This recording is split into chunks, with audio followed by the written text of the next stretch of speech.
This is the second video in the series. This video is about medieval Indian history from 750 AD till 1707 AD. As we progress through this video, you will notice maps on one side, while on the other side you will see timelines highlighting key events and rulers. And that's the announcement. Let's get into the video. Northwest Frontier. This period begins with significant changes in the northwest frontier of India. This era saw the rise of Islam and the creation of caliphates, which would have lasting impacts on the Indian subcontinent. Between 724 and 810 CE, a series of battles took place. These conflicts pitted Arab forces against Indian kingdoms, including Nagabhata I of the Gujara Pratihara dynasty and Vikramaditya II of the Chalukya dynasty, along with other smaller Indian kingdoms. Moving forward, we see the emergence of the Ghaznavid Empire in the northwest frontier. This empire existed from 977 to 1186 CE and was crucial in bringing Islamic influence further into the Indian subcontinent. Following the Ghaznavids, we have the Ghurid dynasty, which ruled from 786 to 1215 CE. Of particular importance in this dynasty was Muhammad Ghori. Ghori's campaign in India would set the stage for the establishment of Islamic rule in northern India. Important battles. In 1191, a pivotal battle known as the First Battle of Terrain took place. This conflict saw Muhammad Ghori of the Ghurid dynasty face off against Prithviraj Chauhan of the Chahamana Rajputs. In this initial encounter, Prithviraj Chauhan emerged victorious. Just a year later, in 1192, these forces met again in the Second Battle of Terrain. This time, the outcome was reversed. Muhammad Ghori defeated Prithviraj Chauhan, marking a significant shift in the balance of power in northern India. Bakhtiyar Khalji, a general of Muhammad Ghori, led the conquest of Bihar and Bengal. This campaign laid the foundation for what would later become the Bengal Sultanate, extending Islamic rule further east into the Indian subcontinent. This slide outlines a broad timeline of medieval Indian history. The Delhi Sultanate ruled from 1206 to 1526. In 1398, this period was interrupted by Timur's invasion. Following the Delhi Sultanate, the Mughal Empire was established in 1526 and would continue until 1857. We now shift our focus to South India, specifically the regions of Kerala, Tamil Nadu and parts of Karnataka and Andhra Pradesh. These areas had a distinct political and cultural trajectory during the medieval period. The medieval Chola dynasty ruled from 848 to 1279 CE, marked by two phases, the earlier medieval Cholas and the later Cholas known as the Imperial Cholas. Rajaraja Chola I built the magnificent Brihadeshwara temple in Tanjavur, commemorate his victorious expedition against the Eastern Chalukyas, showcasing Chola power and architectural prowess. Rajaraja's son, Rajendra Chola, continued his legacy by constructing Gangaikonda Cholapuram, another grand temple and city, to celebrate his triumph over the Eastern Chalukyas. These architectural marvels remain enduring symbols of Chola authority and cultural achievements in South India. Following the decline of the Cholas, the Pandyas of Madurai rose to prominence in the region, marking a significant shift in South India's political landscape. We will discuss the remaining dynasties with the Deccan region later in the video. Northeast India. In Northeast India, the Kamaropa kingdom ruled from 350 to 740 CE. After its decline, the region was divided into several smaller regional kingdoms. The political landscape of Northeast India was diverse, including Ahom kingdom, Tirupura kingdom, Manipur kingdom under the Maiti dynasty, the Masa kingdom, Shutya kingdom, Borobanian kingdom, and various other regional entities. The Ahom kingdom, established in 1228, would eventually become a dominant power in the region. It continued until 1826, rising to prominence in the later medieval period. We now turn our attention to North India, the Deccan region, and other parts of the subcontinent. After the reign of Harsha of Pushyabadi dynasty in the 7th century, power in North India shifted. Notable among the succeeding powers were the Burman dynasty of Kanuj and the Pala Empire. A significant period in North Indian history was the tripartite struggle, involving three major powers: the Pala dynasty, the Pratihara dynasty, and the Rashtrakuta dynasty. The Chiro kingdom emerged in the 12th century and persisted until the 19th century, playing a role in the medieval history of eastern India. The period from 800 to 1200 AD saw the rise of numerous Rajput dynasties across northern and western India, each leaving its unique mark on the region's history and culture. In Gujarat, the Sultanates, also known as the Chalukyas, established a powerful kingdom. To their east, the Paramaras ruled from Dar, while the Chauhans controlled Ajmer before expanding their influence to Delhi. The Gahadwalas made Kanuj their capital, continuing its legacy as a center of power in North India. The Delhi region witnessed the rule of the Thomas before the Chauhans, setting the stage for the city's future importance. Further south, the Chandelas created architectural marvels in Khajuraho, their temples standing as testaments to their reign even today. In the east, the Sena dynasty briefly held control over Bengal, while the Pratiharas dominated a large part of northern India for several centuries, with Kanuj as their base. As time progressed, the map of Rajputana, modern-day Rajasthan, and surrounding areas became a patchwork of Rajput kingdoms. The Batis founded Jaisalmer in the west, while the Rathos established themselves in Mawar. The Sisodias of Mewar and the Hada Chauhans of Bundi carved out their territories. The Kachwaha Rajputs founded Amber, which later evolved into Jaipur, while another branch of Rathos settled in Bikaner. Mewar became a melting pot of various Rajput and Meo communities. The Shekhawats, Yadavs, and other Rajput clans also established their domains across the region. These Rajput dynasties weren't just political entities, they were the custodians of a distinct warrior class, patrons of art and architecture, and key players in the complex political landscape of the medieval India. The Maitrika dynasty ruled from 475 CE to around 776 CE. They were succeeded by two notable kingdoms, the Saindhavas of Gumili, who ruled from approximately 735 CE to 920 CE, the Chavda dynasty, which held power from about 690 to 942 CE. Another significant group during this period were the Kalachuris, who established three main branches. The Kalachuris of Tirupuri. This branch of the Kalachuri dynasty was prominent during the 10th and 11th centuries. The Ratnapuri Kalachuris ruled in Madhya Pradesh during the 11th and 12th centuries. The Kalachuris of Maheshmadi. This early branch of the Kalachuris ruled from 550 to 620 AD. Their kingdom was located near the Narmada River. These kingdoms, along with the Rajput dynasties, formed part of the complex political landscape of medieval India. We now turn our attention to a period of significant change in India marked by foreign influences and other dynastic transitions. The Ghuri dynasty's conquest in India led to the establishment of two significant political entities, the Delhi Sultanate and the Bengal Sultanate. The Delhi Sultanates began with the Mulmuk dynasty ruling from 1206 to 1290. The rulers included Qutbuddin Aibak and Iltutmish, who was a contemporary of Genghis Khan. Balban was another notable ruler of this dynasty. The Khalji dynasty ruled from 1290 to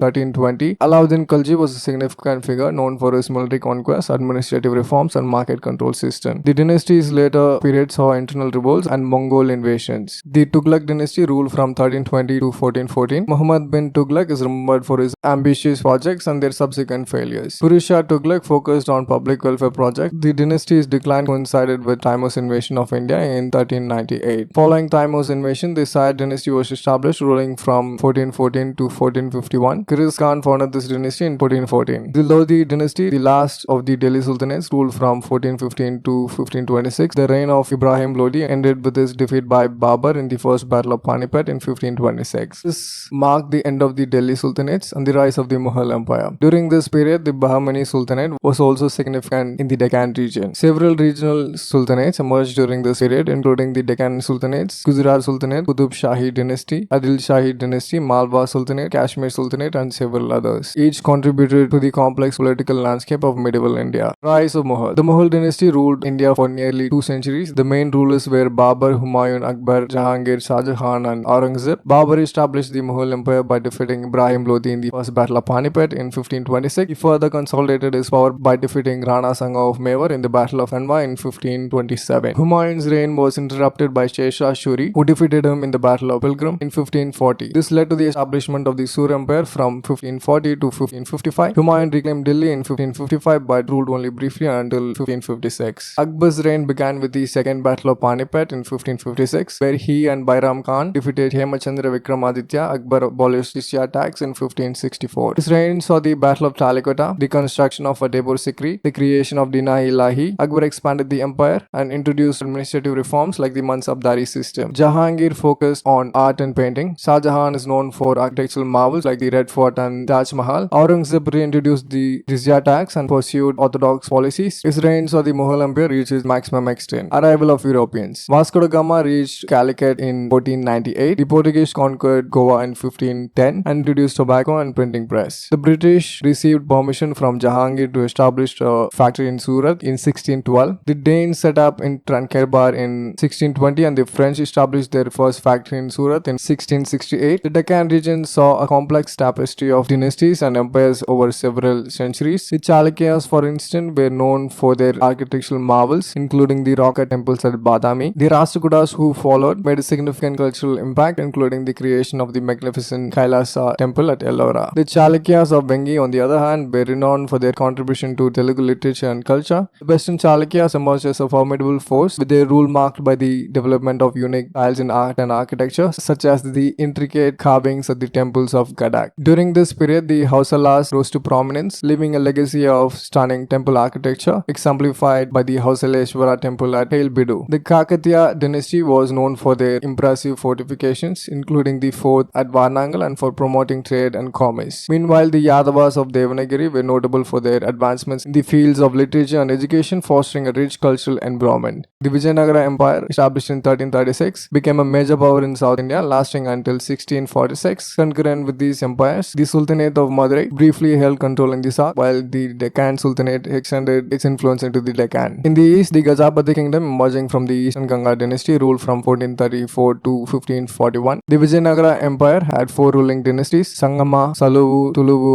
and Aravidu. The Virupaksha temple in Hampi, built by the Vijayanagara Empire, showcases their architectural prowess and cultural grandeur, reaching its peak under King Krishnadevaraya's reign. The empire faced a significant setback in the Battle of Alikota in 1565, where Ramraya of the Arabidu dynasty was defeated by the Deccan Sultanates. In the post-Vijayanagara period, the empire disintegrated into smaller kingdoms. The kingdom of Mysore, established in 1399, continued until 1947. Numerous Nayaka kingdoms also emerged during this time. The Nayakas, originally military governors under the Vijayanagara Empire, established their territories, including those in Madurai, Tanjavur, Chinji, Chitradurga, and Kiledi, among others. This period saw the rise of Marathas in Maharashtra. Chhatrapati Shivaji Maharaj, ruling from 1674 to 1680, founded the Maratha Empire and laid the foundation for its expansion. The Treaty of Purandar in 1665, signed between Shivaji and the Mughals, provided some relief to the Marathas. Though tensions persisted, Shivaji's coronation in 1674 was a significant event, marking the formal establishment of Maratha rule. If you found this historical overview interesting, be sure to check out the previous video or watch this video on major political ideologies that shape our day-to-day lives.